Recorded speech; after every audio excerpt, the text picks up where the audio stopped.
Pull my heart out of my chest, train my mind so I forget. Sink your teeth into my bones, dig me out, then fill the hole. Tear me apart and watch it burn. Tear me apart and watch it burn. All that's left is a window to my soul. Come and get it.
Mouth to mouth, I breathe you in. Swallow down your jagged sin. Let it drown inside my veins. The sweetest poison I could take. You make it an art, the way that you scar with every word. But before we reach the end, strip me down again. Come and get it one more time. Whoa. If you wanna lose your mind. Whoa. Come and get it one more time. Whoa. If you wanna lose your mind. Whoa. Come and get it. Come and get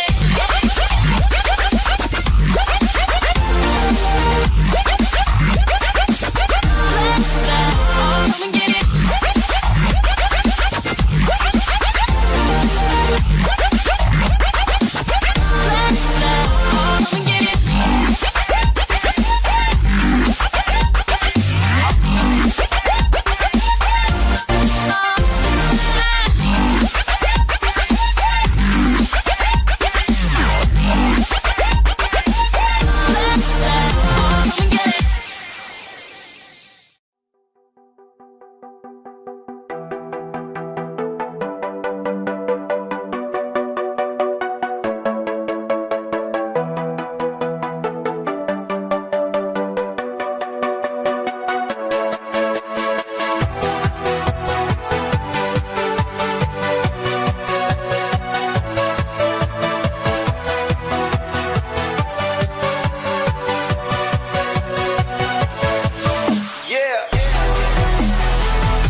responsible.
Pull my heart out of my chest, train my mind so I forget. Sink your teeth into my bones, dig me out, then fill the hole. Tear me apart, and watch it burn. Tear me apart, and watch it burn. All that's left is a window to my soul. Come and get it.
swallow down your jagged sin. Let it drown inside my veins, the sweetest poison I could take. You make it an art, the way that you scar with every word. But before we reach the end, strip me down again. Come and get it one more.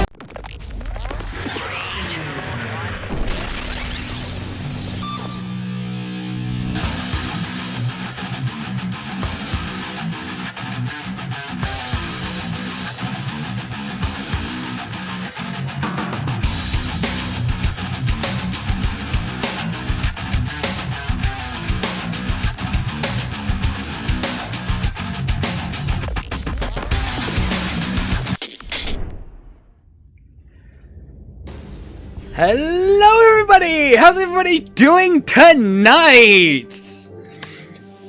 So, today, or rather right now, we are casting the matchup between Full Meta Jacket versus Team Rainbow Strike Go! Now, as this is the first match of the series, you may be wondering how we got here. So while both teams are drafting, let's cover that very quickly. So, Full Meta Jacket won the coin flip, opting in for first pick, leading to Sky Temple and Tomb of the Spider Queen to be banned out by Team Rainbow Strike Go. Meanwhile, Full Meta Jacket decides that they don't want BOE, nor do they want Towers of Doom, leading to Team Rainbow Strike Go taking us to Cursed Hollow, the largest map available. We do see a KT ban coming out as the first ban, and a Stukov right after. Narayan, welcome to the community. This is a NGS cast for Nexus Gaming Series, Season 8 specifically. And we are casting the teams Full Meta Jacket and Team Rainbow Strike Go. Yeah, we're just on the draft on Game 1, so this is the perfect time to join. And yeah, stick around. Mathael, I guess that's a decent ban. He's usually better on maps that he can double soak on. This map's just a little too big. I guess with the movement speed buffs, Pale Horse might be enough to make him viable double soaking. It'd be tight. It'd be tighter than I'd like for sure. The Stukov ban does come out. I think I already said that, but it does come out, and that is typical for this map, as those choke points can be brutal with the silence. We do also see a Jaina ban. No Fire Mage and no Ice Mage yet. However, all tanks are still up, so we'll probably see a Johanna being picked up here, or an ETC. Usually one of those two are picked up right away. And there's Johanna, the most first-picked tank in Div C. At least as far as I'm aware. I don't think we have a metric for that, but hey. No, she's just solid on any map. Like, The undead cannot die! Oh, no. Better be dying a lot. Fair enough then. We do see the ETC and the Greymane coming out from Team Rainbow Strike Go. Now, Greymane's an odd choice, at least right away, and into Johanna. Johanna can really disrupt him. I mean, he does have a fair amount of sustained damage, and he can pull out a lot of aggression. But with that double blind, he's gonna have a really tough time. And then there's the Global, the Dahaka. This draft is getting nastier and nastier for the enemy team. Now, they could try and do an offlane ETC and use Stage Dive to try and counteract the Dahaka, but that won't work until 10. And we do see that sometimes. The offlane ETC is pretty scary at times. But I'm guessing that they're picking him up as main tank. I don't know. It'll be interesting what we see. Anyway, another mage coming out, so burst damage gonna be very scarce in this game. Let me guess, Li Ming gets banned out. No, Abathur! That is fair. That would help counter the global, as well as an Abathur top-hatted Greymane is pretty scary. And that does look like a pretty solid Abathur comp on Team Rainbow Strike. I don't know enough about them, so I don't know if they play him, but if they do, it's a fair ban. If they don't, if Full Meta doesn't know, still a fair ban. We do see the Mal'Ganis, so I'm guessing we're going to see an offlane ETC, especially with a Malfurion. Malfurion seems that's a little bit better with Mal'Ganis as a main tank than he does with ETC. But again, they need 10. They desperately need 10 in order to deal with the Dahaka. That global can be very scary to deal with. But we see Gul'dan coming up from the left team. So it's going to be a very sustaining fight, at least from the side of Full Meta Jacket. Because we have to see the Cassia, Johanna, Dahaka, Gul'dan, Deckard. Now they definitely can do a long fight. This team provides a lot of poke, and we do see a Chromie for the Team Rainbow Strike Go. So both teams trying to go for long fights. Now if I had to pick the better long fight comp, I'd say Team Rainbow Strike Go. Malfurion can just heal for days and days, absolutely free and absolutely fine. Meanwhile, Deckard usually blows through a lot of mana. It works a little bit better for bursty comps, in my experience. But we'll definitely see. We'll definitely see. Welcome, Lunar Mistress! Yep, came here just in time for the tail end of the draft.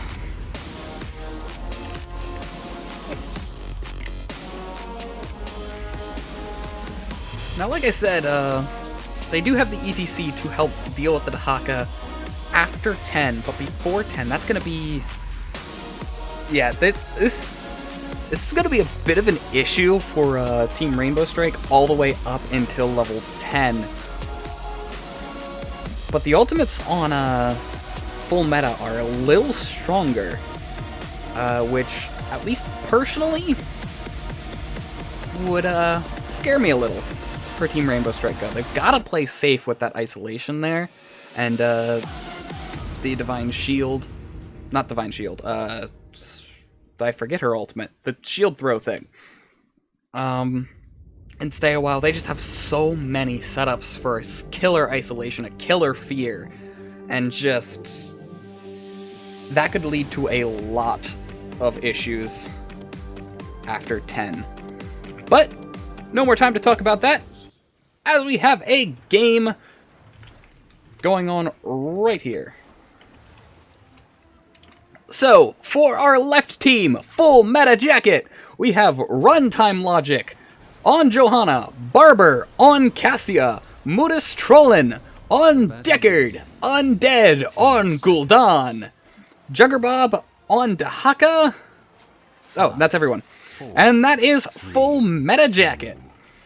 Meanwhile, for Team Rainbow Strike Go, we have Super Sticks on Greymane, Kingleberry on ETC, Silver on Chromie, Robert on Mal'Ganis, and Howling Knight on the Malfurion.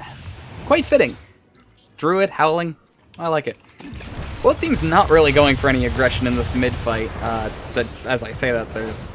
Actually, no, like, both teams just sitting full health, more than happy to just clear this wave and go do their own thing. Which is good, because I have plenty of time to talk about the talents quickly. So we do see the Corruption build from the Gul'dan, Sapphire from Deckard, Tissue Regeneration from Dahaka, Charge Strikes, and Hold Your Ground. Nothing atypical from the left team so far. That Corruption is going to get scarier as the game goes on. Meanwhile, for the right team, we have Time to Feed. Yet again, let me quickly remind you, that Winged Guard is banned due to a glitch regarding it. So he wouldn't be able to use it against... I mean, there's not many physical damage sources anyway, but just so it's noted.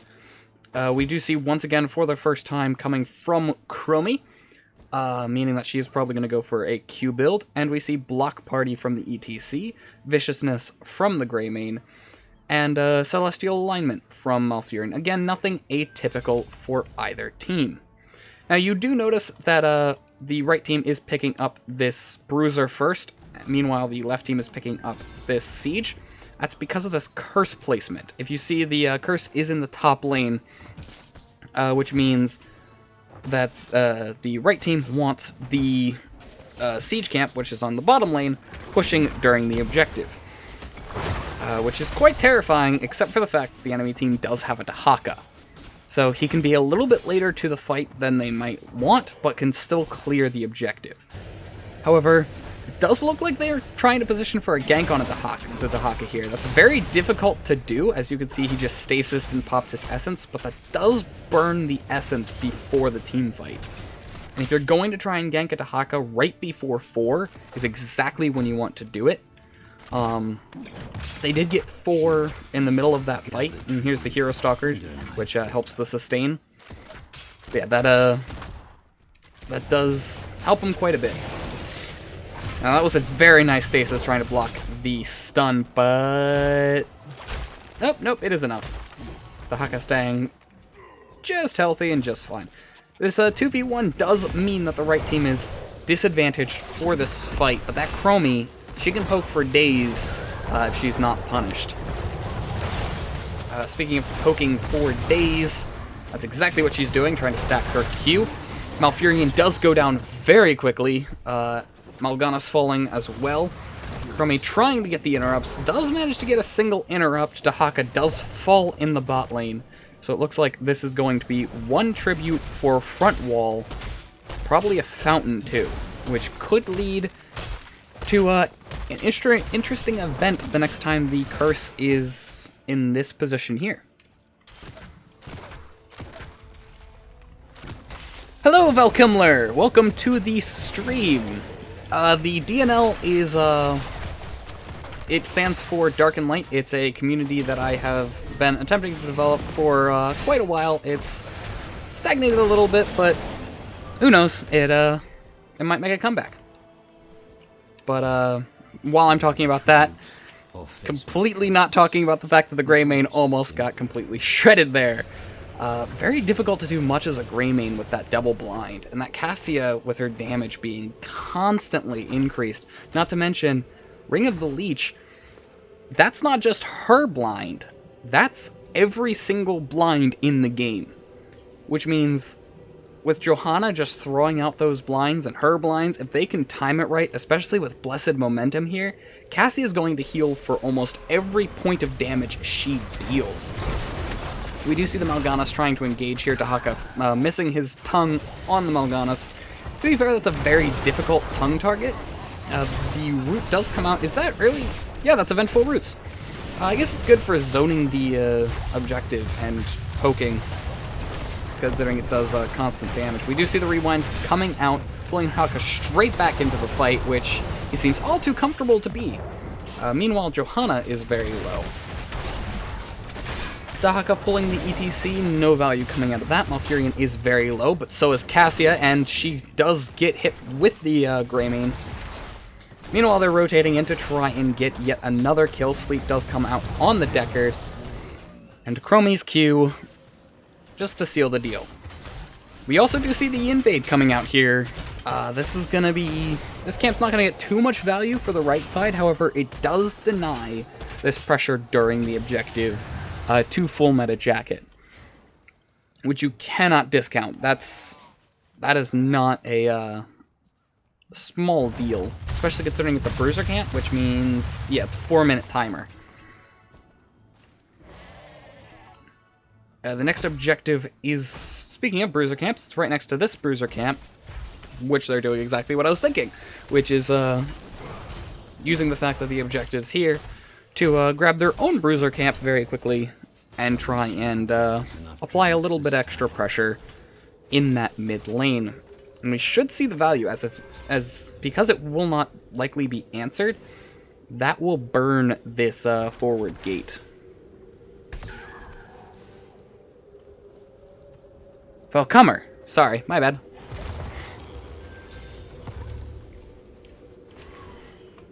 It does look like Joe is going to try and clear this mid. Meanwhile, Tahaka and ETC are dueling down here.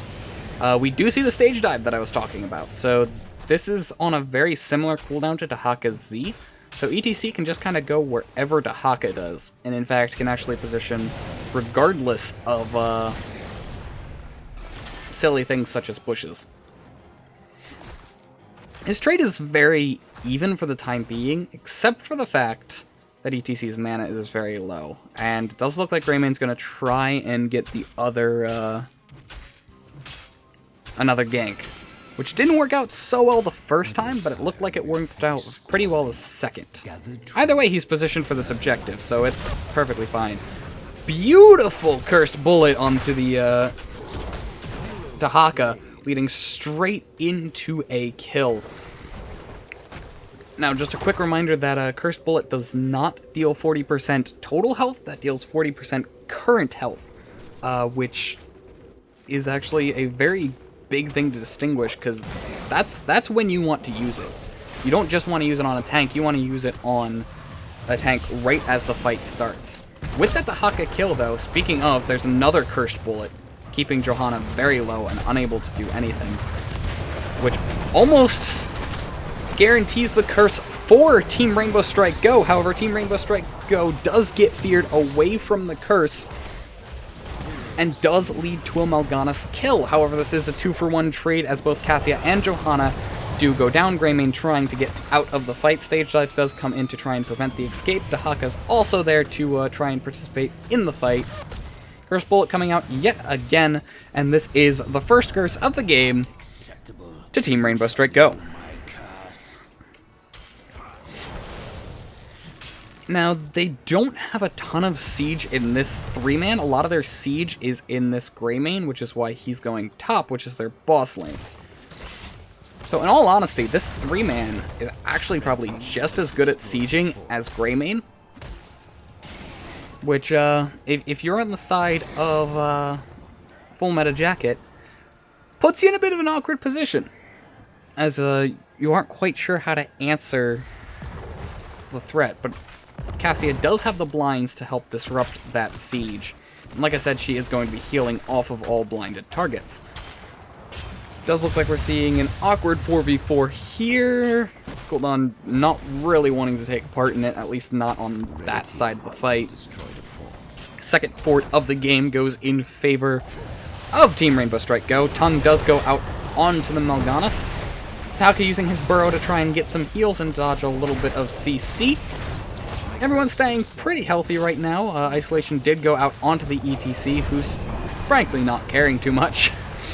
Big root coming out onto the ETC. Not a whole lot of damage to follow it up, though. Malfurion does pop his Tranquility, but burning very quickly, using the armor to stay high. Curse Bullet does come in onto the Johanna, leaving her with only 500 health to work with. Cassia falling just as quickly as she pops her ball lightning. However, ETC might trade for that. It doesn't look like it, as he is able to escape. We don't yet see the corruption completed for the Gul'dan. Once that's completed, that's going to be a lot of extra damage coming out for Full Meta Jacket, as I don't think it does anything. Yeah, it doesn't do anything until the completion of the quest. However, as Full Meta Jacket picks up their bruiser here, with this Greymane to shred this boss, this shouldn't take too long. Team Rainbow Strike Go is picking up their boss. Greymane losing a lot of health to do it, but I think the boss is definitely losing more of the health.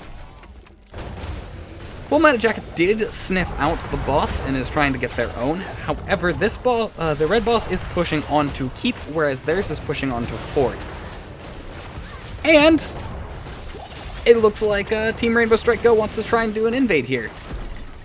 Deckard trying to zone out, just trying to burn this boss as fast as possible. It looked like that was... yeah, Dark Conversion did go out. Curse Bullet does come out. Fear does secure the boss. Ball Lightning as well to drop a lot of damage out. Tranquility trying to keep everybody up. But Greymane and ETC fall very quick without any hesitation. That Fear just completely ruining the invade there. That Fear is a very powerful ult, as it can secure pretty much anything in the game that you need to get, hence the reason why it is a... how long? 80-second cooldown. It's only 80 seconds! I thought it was like 100 something. Apparently not. Lots of damage coming out onto the Chromie. The boss stun came out just a little bit sooner. That Chromie would have been dead. We do see the cleanse to keep Mal'Ganis a little healthy. Top boss is cleared by the Gul'dan, only taking a keep front wall, and Dahaka taking a curse. Tribute, rather. Setting full meta jacket up for a curse of their own. Does look like Greymane is trying to pick up this bruiser. I think he can solo it. It just takes a little bit of skill and finagling. Full Metal Jacket again going for their siege, trying to get that off cooldown, basically. Now we are seeing a lot of macro pressure coming out from the side of Team Rainbow Strike Go, as they seem to try and be... I'm actually not sure what they're trying to do here. This is an interesting plan, as the objective is top lane. Maybe they're trying to get a gank? It's hard to tell. However, both globals will be chilling in this bot lane, trying to generate as much pressure as possible on the side of Dahaka, just trying to alleviate that pressure. Which does mean ETC can show up basically whenever he wants to. Dahaka does have to buy a little bit of time. I showed up just as the Curse Bullet does come out onto the Johanna yet again. She's got to get comfortable playing around with half health, as that's all she's going to have to work with if that Greymane has any say in it. Mal'Ganis is rooted. There's the ETC, like I said. Dahaka showing up, letting the pressure just chill in the bot lane. Grabbing the Malfurion, trying to secure the kill, but the Tranquility Armor does keep him alive. Meanwhile, Cassia falling very quickly as Johanna as well, and Dahaka, caught in the fray, blocked by all the other bodies, falls, as does Gul'dan and Johanna. Another Cursed Bullet, just to spit in the face of Deckard. Blue team has destroyed a fort. However, this siege in the top lane does secure top fort, which does mean both top lanes will have periodic catapult pressure. Considering the objective is bot, that is actually more of a concern now than really any other time in the game, because everyone will be bot.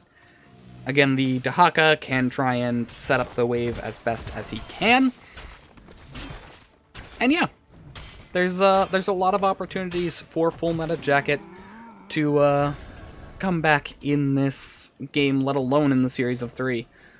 Gather tribute. Does look like this is going to be a fairly long game 1, though, as neither side really has any win conditions on the map at this time. However, Johanna does burn very quickly, popping the Iron Skin, trying to stay alive, but it's not enough, as she is losing a lot of health thanks to the Cursed Bullet. Fear does go out, hitting no one. That's a very long CD to get absolutely no value with.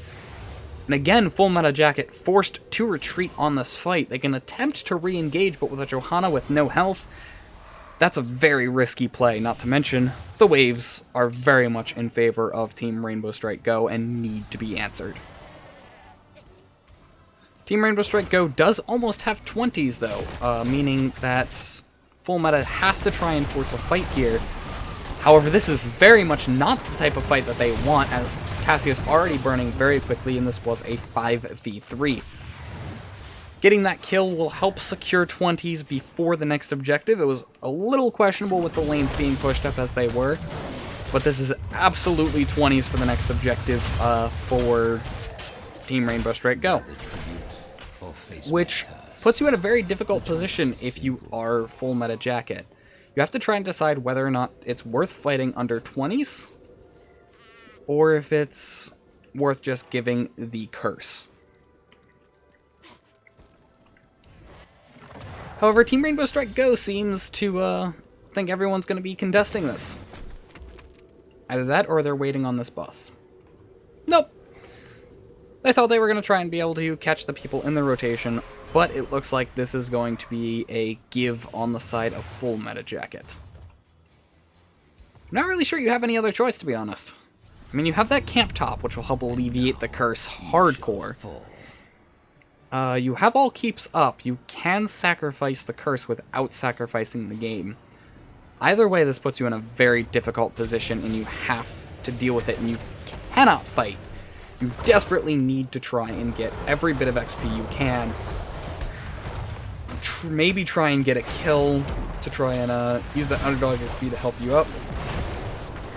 However, they're just trying to zone out the enemy team from their structure right now. There's Sleep does come out, not hitting anyone. Cursed Bullet also not hitting anyone.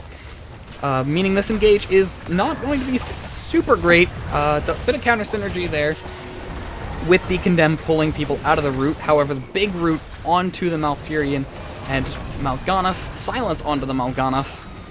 Big stun onto the Johanna. Cassia fell in there somewhere. I missed that.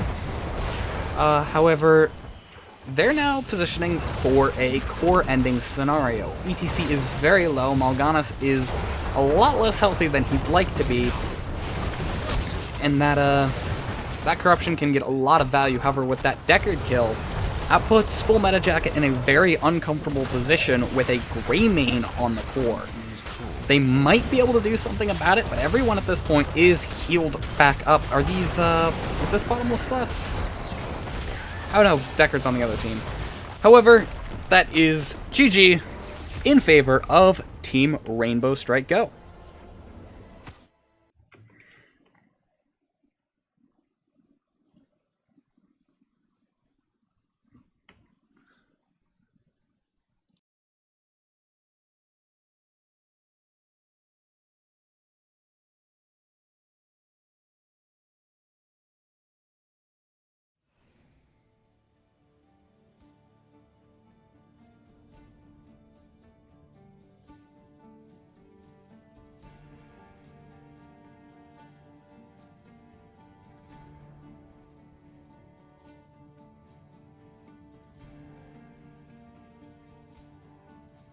It was actually a pretty close game, all things considered. Just Team Rainbow Strike Go was able to get just enough of an advantage to push it to, shall we say, an uncomfortable position to Full Meta Jacket, where they had to give up a lot just to try and stay in the game. However, this is only game number 1. And who knows what can happen from here on out. Something tells me this is going to be a very interesting series of 3 coming up.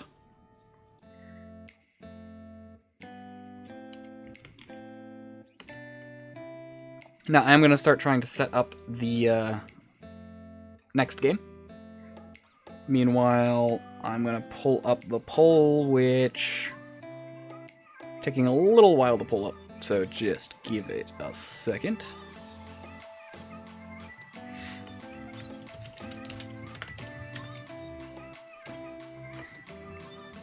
It looks like the poll is in favor of Full Meta Jacket. 2 to 1 to 1, with one person saying, why not both?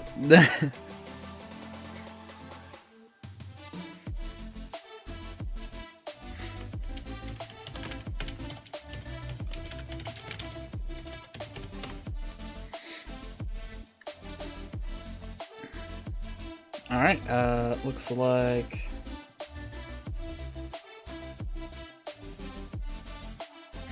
Thank you, Zoltas! This is why you are my admin. I was just about to say that. So I just need to link to the lobby. Lobby link. Full Meta Jacket. Please join first. Smiley face.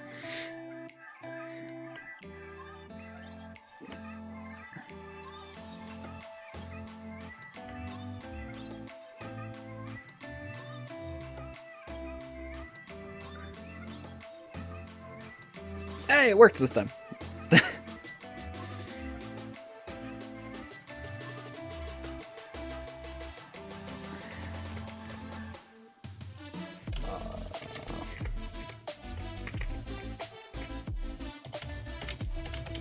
Thanks.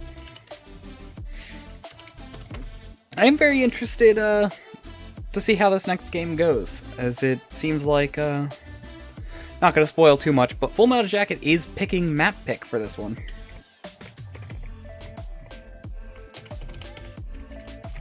Lobby link. Team Rainbow Strike, go. Please join now. Smiley face. Do need to set it to tournament. That's captain. All right. So now I'm just waiting on them. So yeah, what do you guys think we'll see in this next game? Like bans, picks. This is a very different map than Cursed Hollow. I don't want to spoil it right away. Yeah, this is... looks like we have everyone. But I'm thinking we're going to see some interesting stuff this game. I don't know why, I just kind of have that feeling.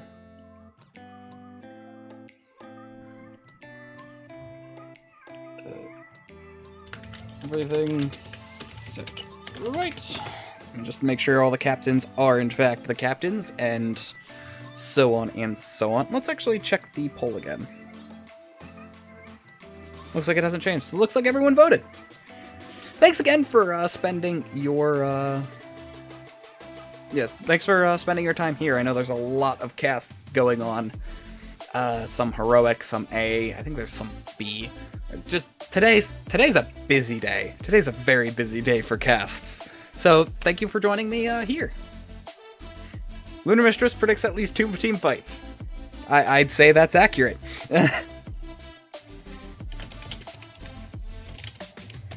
It would be interesting to not see 2 team fights. Actually, if it's Braxis Holdout, it might not be common to see 2 team fights, or D-Shire. Alright, looks like both teams are ready. So I'll see you guys in just a second.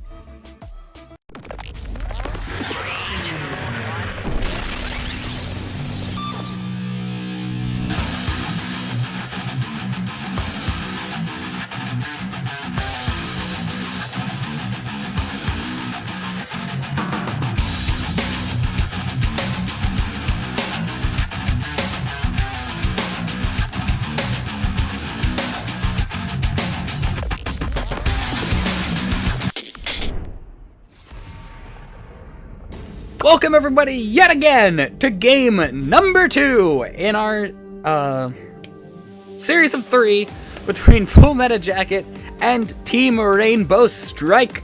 Go! Now, again, if you're asking how we got here, if you missed game number 1, I'll be happy to oblige. So, Full Metal Jacket did win the coin flip, deciding to ban out BOE and Towers of Doom. Meanwhile, Team Rainbow Strike Go decided to ban out Sky Temple as well as the Spider Queens, having a bit of arachnophobia, and then took us to Cursed Hollow, where they picked up the win. Meanwhile, noting the fact that the map pick seemed to decide that first game, Full Metal Jacket has decided to take us to Dragonshire. Going back to the bans, we do see the Mal'Ganis as well as a KT ban. Also a Stukov and a Greymane ban. That Greymane... actually, that Greymane was Team Rainbow Strike Go, wasn't it? I guess they... Interesting. I wonder why that changed. Either way, we do see the Johanna, the first pick of pretty much every Div C game. I'm guessing it's also the same in Div D. But, who knows? Could be wrong.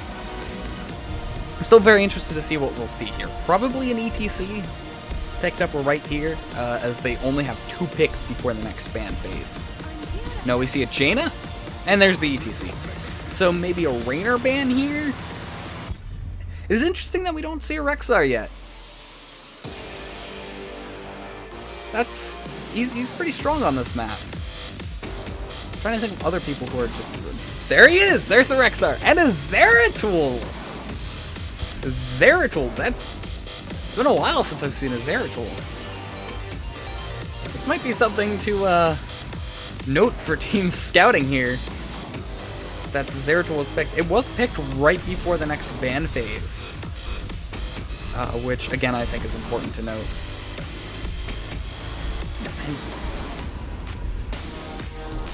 I would not have predicted the Zeratul, but I kind of like it. It forces the enemy to pick a laner that can disengage fairly easily. Meanwhile, they need to...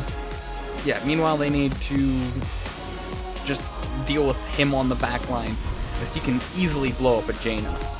That Jaina needs her ice block as soon as possible. The question is this a Narazim Zeratul or Void Prison Zeratul? Because with a Joe, either could work very well. We do see the Urel ban. Seems like Urel is the new meta in Div C. I'm sure Pants would be very happy to see that. Very, very happy to see that. That is very fair, though, as Urel can easily get away from Zeratul. We probably see a Blaze in the offlane? Maybe not. Maybe Chen? I'm trying to think. Beating Rexar is difficult. We do see the Rainer coming out from the left team here, as well as the Malfurion. Which I think are both fair. Both teams need a healer, both teams need a damage, and they really want that Rainer with their Jaina.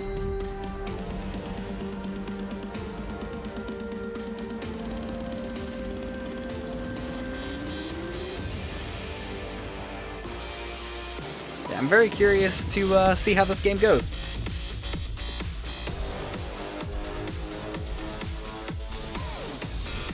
But we will see.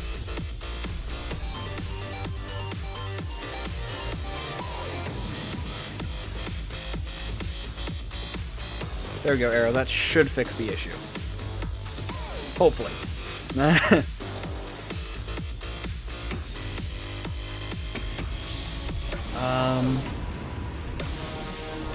Yeah, we do see the Blaze. Which is what I was thinking.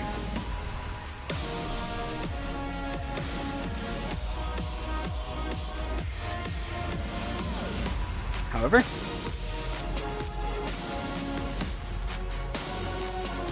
it is interesting to see the Zeratul with an Anduin. I mean, Anduin Johanna's solid, and I think Bala is solid, definitely solid with those two.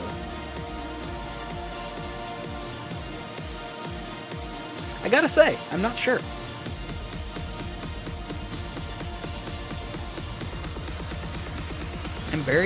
I'm actually very, very not sure. Both teams have scary drafts, in my opinion.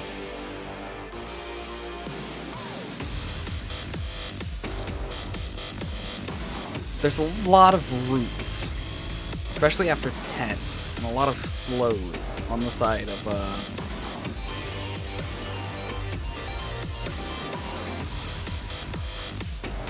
yeah. We'll see. We'll see.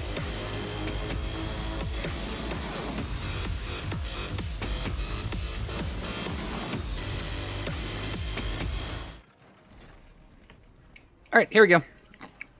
So, let me just get everything up. So, for the side of Full Meta Jacket, we have Runtime Logic on ETC, Barber on Jaina, Mobius Trollin on Malfurion, Undead on the Rainer, giving some pepper, and we have Jugger BB on the Blaze. As for Team Rainbow Strike Go, we have Robert on Johanna, Super Sticks on Zeratul, Silver on Vala, Kingleberry on the Rexar, and Howling Knight on Anduin. Yes, Arrow, it is definitely Lucio background music. It's actually a remix of two different HOTS tracks. which don't seem to be an issue copyright-wise. Oh, we do seem to have a pause coming out. Let me double check that everything is okay.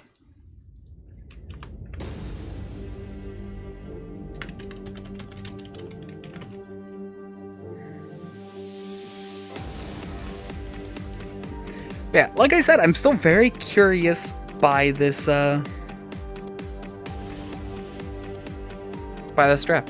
Yeah, I absolutely understand Arrow.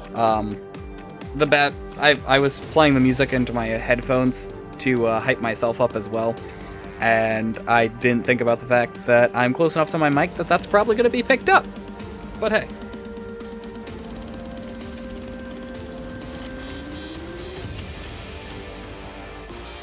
Alright, looks like both teams are good to go, so I'm going to switch back and give them a countdown. 3, 2, 1. Resume. Press E because I messed up there. Come on. There we go. We're good. That's exactly what it is, Arrow.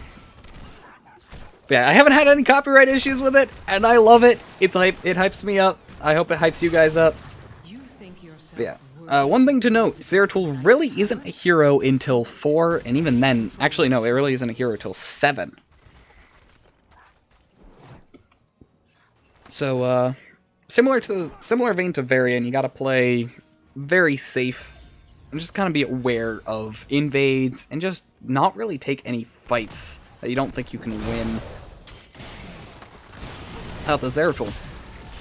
Johanna does just pop the Iron Skin and walk out of that gank. It's very difficult to gank a Johanna. Very, very, very, very, very difficult to gank a Johanna. However, we do... Oh! Another pause coming out. It does look like the Zeratul has left the game.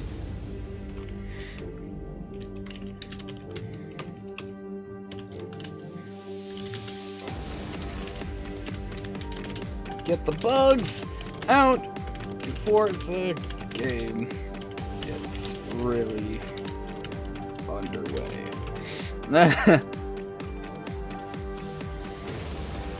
Yeah, well, 2 pauses already. 1 pause remains for the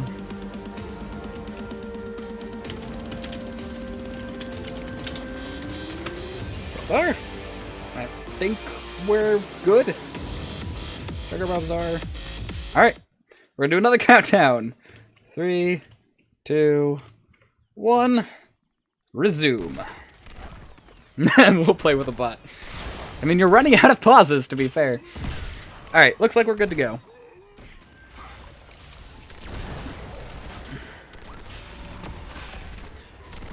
But we do see the camp going top.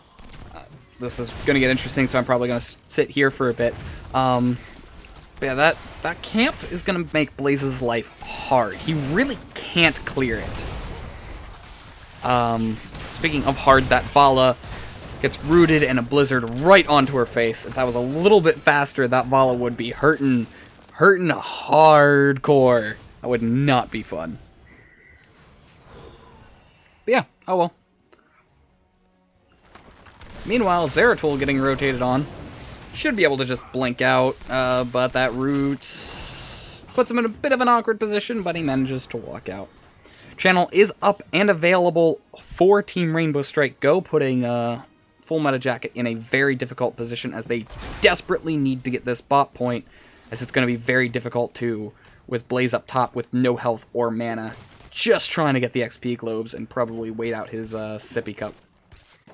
This is a really, really tough position. Thanks, Arrow. I don't know what the pause button is, but thank you. I will definitely do that next time. Another gank trying to go out on the Johanna, but she still has her Iron Skin, and again, just ups and walks out. However, another bruise camp. These bruise camps are going to add up fast. Full Meta Jacket has to deal with this, as they don't really have the clear 4 bruiser camps. Jaina is going to be forced out of mid Zeratul gonna get in this? Probably oh, they just got 7, so he is a full hero at this point. But he decides just to back out. Meanwhile, Johanna, Raynor just harassing each other down here. And, yeah, 2v3 mid lane. However, with all of this pressure, that Blaze is gonna have a very hard time, especially with that well gone that I just noticed. This game is not gonna be fun for Blaze in the least, and knowing that he's going straight down here to try and either get a gank or just zone out for the objective. This 4v2 is obviously favoring full meta jacket. However, they're missing Soak top lane because of it. Rexar just freezing the lane.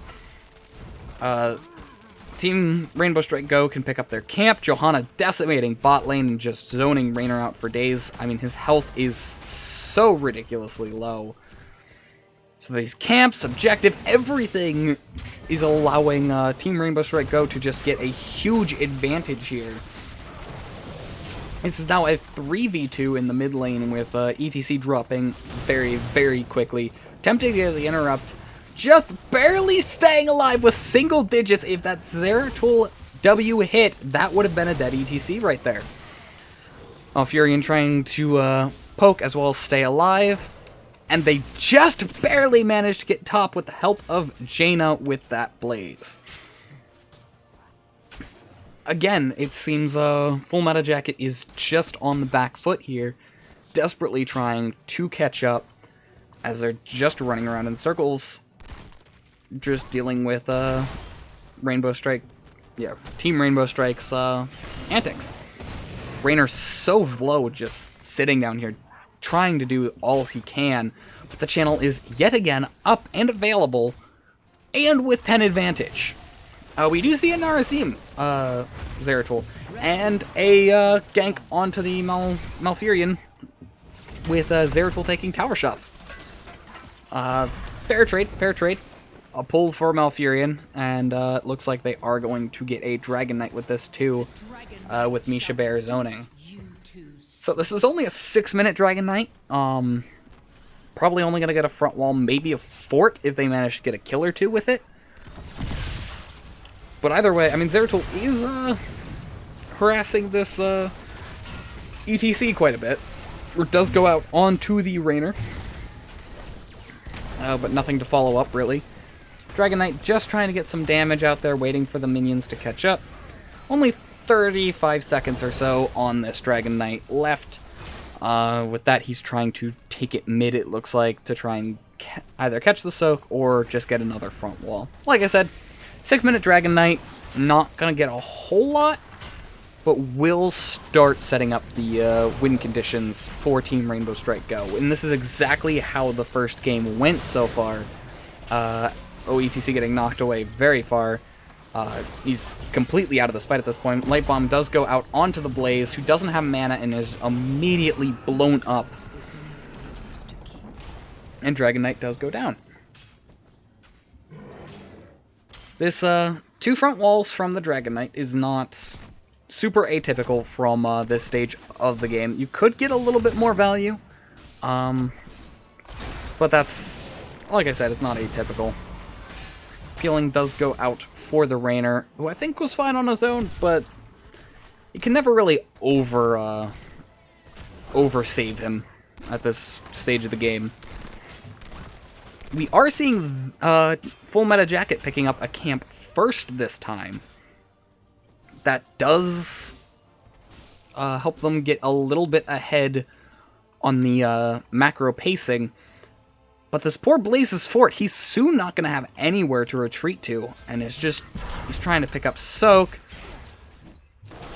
Full Meta Jacket sacrificing a lot to just try and get everything they can on the map. Yeah, it's, again, Johanna, Iron Skin, not really going to be a gank. We do see... Meanwhile, yeah, Team Rainbow Strike Go says, yeah, you can grab that bot bruiser, we're just going to take your top fort. And, yeah, 2v1 with the Blaze. It seems like they're very willing to lose this wall. Big Mosh does come out, though, And when does barely get caught in its silence coming out from the Malfurion with the Twilight Dream, and there comes the Hyperion. With that kill and with that engagement, especially if this Vala goes down, which he's not with the pull, the fort does go down though, which is what I was about to say. And Full Metal Jacket doesn't really feel like giving up their big wave down here. This is a siege camp and a bruiser, and there's no tank to deal with it. Zeratul damage is mostly spell, so they can kind of ignore him when he shows up, which they don't know he's there. Jaina is attempting to be grabbed in the rotation and is almost grabbed successfully. Just a few hundred, like 100 some health there on the Jaina. Zeratul is probably very mad, as he, I can almost guarantee, did not expect that tank peel to come out as aggressive and as successful as it did. And they are starting to catch up in XP. They're back on the same talent tier. Meanwhile, Blaze does have to deal with this top here. His wave clear is not bad, but compared to the other solo laners, it is a little on the weaker side.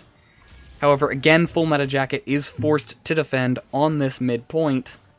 Here comes Rexar trying to rotate in through. Jaina does get stunned and is losing a lot of health before Zeratul even hops in. Zeratul, however, scared out of the fight. Malfurion does drop below half using the Twilight Dream to prevent the tank from CCing him any further.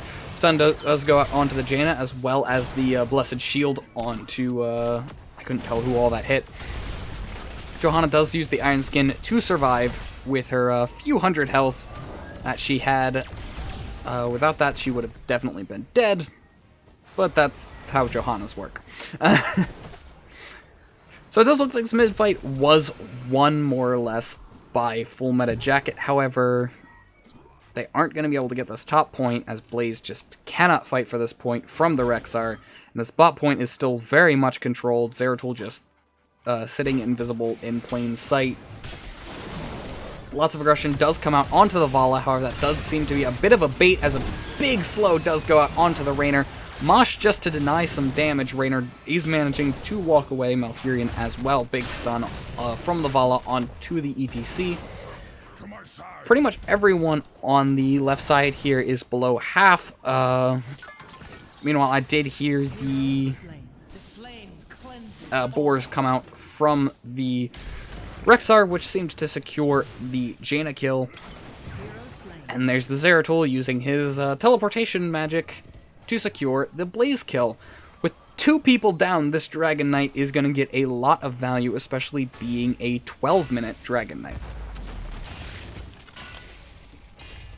There isn't much of a wave to push with it, which is unfortunate. Also, another thing to notice, Vala is in there. She doesn't have a whole lot of risk, except for the fact that she might get stun locked when she comes out of it. But with the Vault, she should be okay. She might not be. I could be wrong. It does look like they're prioritizing this bottom keep. However, the Dragon Knight is just getting shredded without a team to back it up. And it looks like they're just trying to get out of this at this point. Zeratul was harassing Blaze, trying to prevent him from getting free soak. Blaze, being a Blaze, really couldn't care less.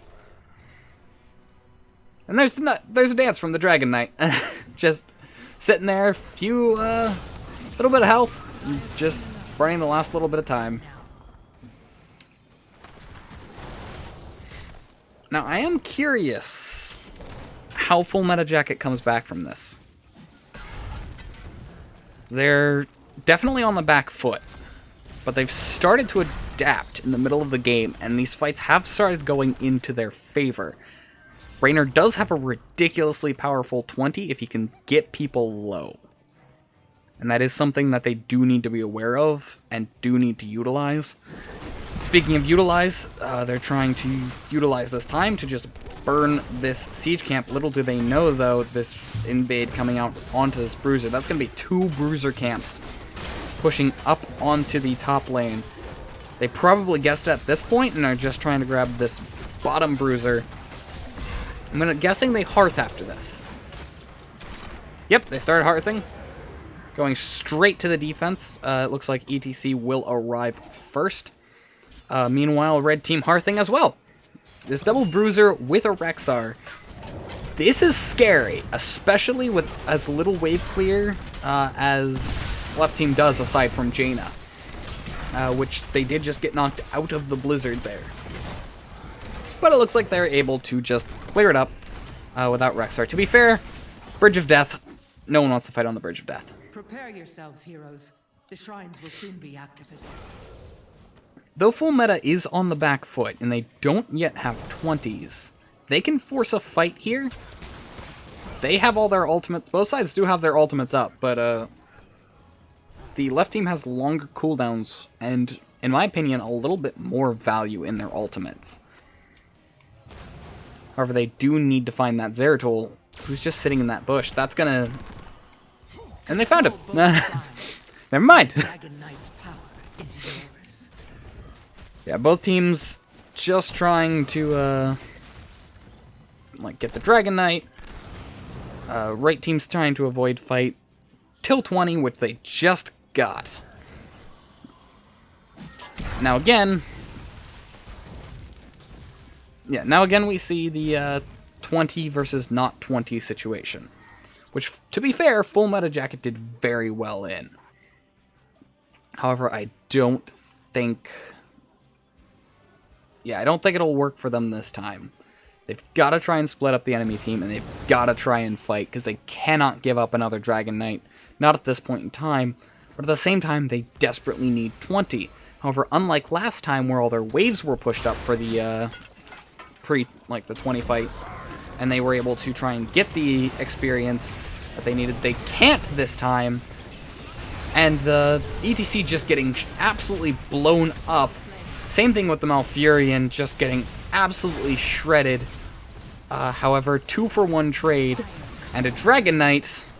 Vala does go down though, which definitely, that's a fair amount of the siege damage coming out from Team Rainbow Strike. Especially considering they only have a tank, a healer, and a Dragon Knight at this point. Meanwhile, Full Meta Jacket does have both Raynor and Jaina, which means they can just dump damage onto this enemy team, especially the Dragon Knight. This Dragon Knight's not going to get as much value as Team Rainbow Strike Go probably would have wanted. Like I said, Full Meta Jacket seems to do well in these down 20 fights, all things considered. They still need it, though. However, a keep front wall, down 20s, and a 2-for-2 trade, down 20s, this is not a bad position for Full Meta Jacket, all things considered. This could be their comeback positioning going on here, as they just need to try and get one advantage. And like I said, the 20 for Raynor is really solid. Now that I think about it, the 20s for pretty much their entire team, I think, are a little bit better than most of the 20s for the other team. We do see... Sorry, I don't know why I found that funny. But we do see the Mosh come out and immediately kicked. Meaning that it is a long cooldown for the Mosh, and not much happens with it. Full Meta Jacket still doesn't have 20s. Nowhere really they can safe soak it. They just need to wait out the passive XP. It's only seconds away. Maybe Blaze is able to get a few orbs, and that's 20s for Full Meta Jacket. Meaning this game is back into full swing. So I am going to double check. Yep, he did go execute, which is absolutely the right call. Water Mute, so that basically doubles Jaina's damage while that ultimate is out. Flash Fire, that's a massive slow to help set up for Jaina and Raynor, because keep in mind that will constantly be proccing Ace in the Hole. And also, one thing to note that not many people think about, Ace in the Hole is all damage. Ace in the Hole is all damage, which means Hyperion on top of that combustion is going to be scary. I mean, it already was, but you had to wait for the combustion to go off. Now, all of the combustion is charging, 60% slow to everyone inside, Hyperion right on top of it. That's a scary situation to be in if you're the enemy team. And with everything other than Mosh up, they can try and force a fight here, but it doesn't look like they have a choice, as Kill Command does come out, Hyperion as well, Raynor just getting blown up by the Zeratul, Bleeze trying to prevent the chase. But with this dual camp, mirroring Full Metal Jacket's own tactics, that's going to be a very awkward position for the for Full Metal Jacket yet again. Big Slow does come out from the Blaze as he does do the combustion that I was talking about earlier, but no Hyperion to follow it up. Lots of stuns do come out onto the Blaze, as well as the Twilight Dream to try and save his own butt. But there goes the ETC with a Death Mosh, and nothing really to follow it up. A pull to get someone, I couldn't tell who, out of the Mosh. Zeratul does go out, being a little bit aggressive onto this Jaina. I did just notice that she went Ice Barrier, which in general is a pretty big sign of desperation. Blaze is just trying to stop this core push, and there's nothing he can do. Rain will be up in a few seconds. I don't think Jaina will survive yet. Nope. That's GG's, and GG's are called, as that is the end of game number 2. Meaning that Team Rainbow Strike Go does come out victorious over Full Metal Jacket.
My bad. This was definitely an interesting series. I'm currently setting up for the... Ah, there he is.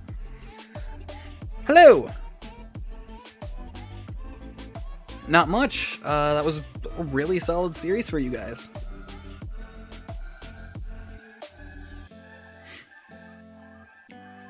Out of curiosity, what made you choose Cursed Hollow on game number 1?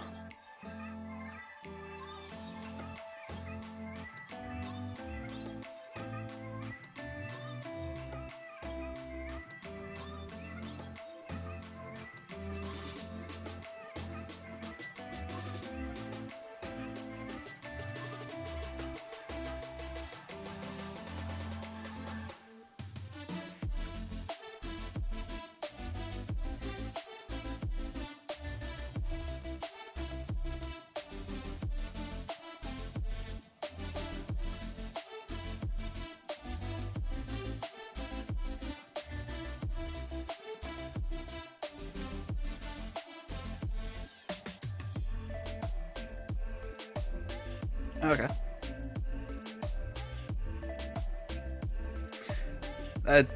This is honestly my first time doing an interview. I'm kind of curious. Going into the second ban, I kind of got a different vibe from both teams. Was there anything you were worried about or specifically looking for going into the game too?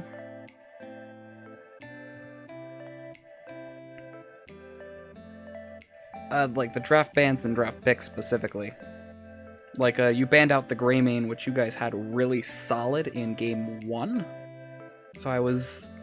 Like, stuff like that just kind of threw me off a little bit, and I'm kind of curious what made you do stuff like that.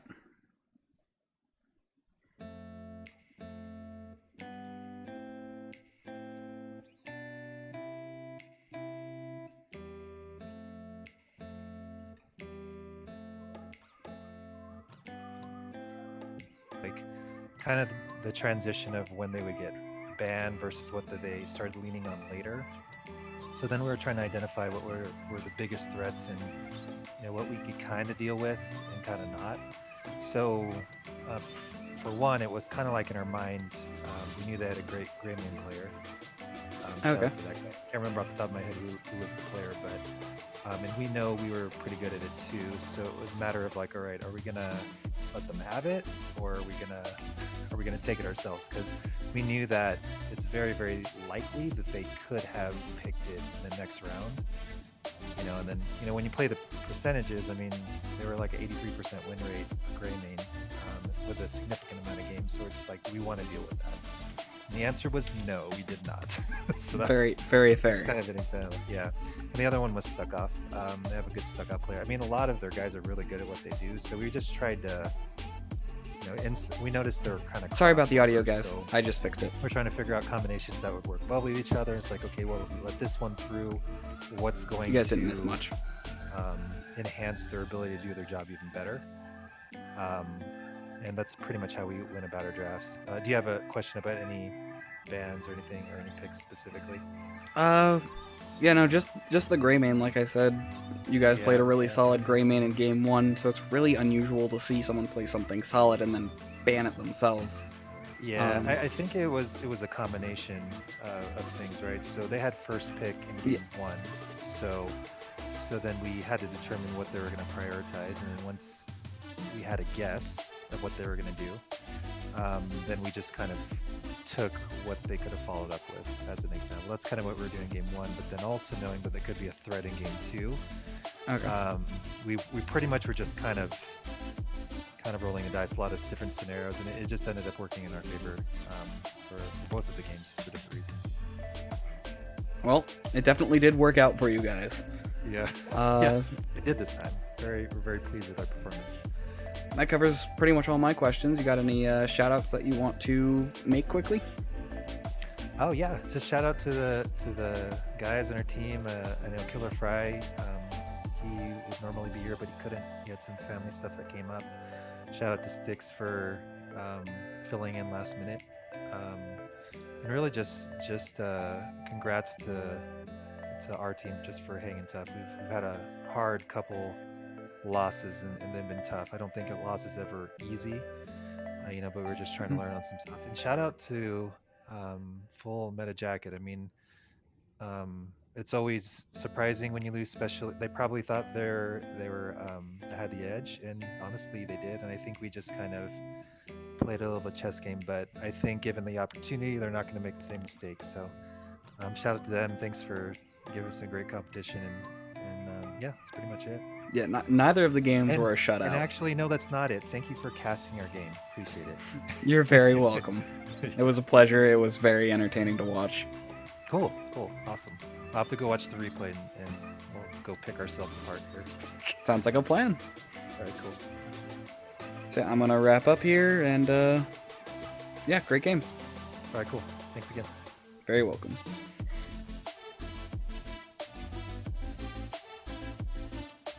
Sorry about the audio issues. I'm still a little new to this and don't always think ahead. So, yeah, that'll be fixed from this point on. Thank you all for bearing with me. And again, thank you all for joining me. I know there was a lot of very interesting casts going on, and you guys chose to tune into this one. So I'm very, very thankful. Very interesting series of 3. Both teams were very interesting. Like I said, it was very back and forth. But either way, it's been a pleasure casting for you guys. It's been a pleasure casting for both teams. And I will see you all next time I cast. See you around.